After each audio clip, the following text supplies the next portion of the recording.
বাংলাদেশে কোন মুক্তিযুদ্ধের চেতনা বিরোধী রাজাকারদের ঠাঁই হবে আমাদের এই অগ্রযাত্রাকে থামিয়ে দিতে আসে আপনারা প্রতিহত করার ক্ষমতা রাখেন। গান বাংলার ব্যবস্থাপনা পরিচালক কৌশিক হোসেন তাপস জামিনে কারামুক্ত হয়েছেন। বুধবার সন্ধ্যা 7টার দিকে কেরানীগঞ্জ কেন্দ্র কারাগার থেকে তিনি মুক্ত হন। ঢাকা বিভাগের কারা উপমহাপরিদর্শক মোহাম্মদ জাহাঙ্গীর কবির এই তথ্য নিশ্চিত করেছেন।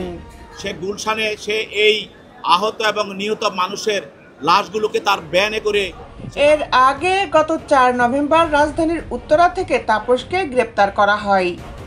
উত্তরা পূর্ব থানার বৈষম্য বিরোধী ছাত্র আন্দোলনে ব্যবসায়ী ইশতিয়াক মাহমুদকে হত্যা চেষ্টার মামলায় তাকে রিমান্ডে নেওয়া হয়।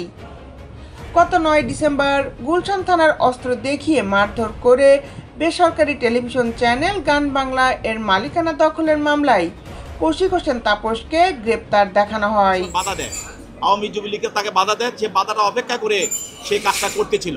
গত 7 মে রাজধানীর গুলশান থানার ভ্যান চালক জব্বার আলী হাওলাদার হত্যা চেষ্টা মামলায় তাকে গ্রেপ্তার দেখানো হয়।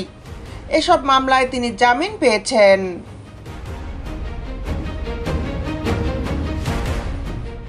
দেশ বিদেশের আপডেট নিউজ পেতে আমাদের সাথেই থাকুন। Justice television, Dhaka.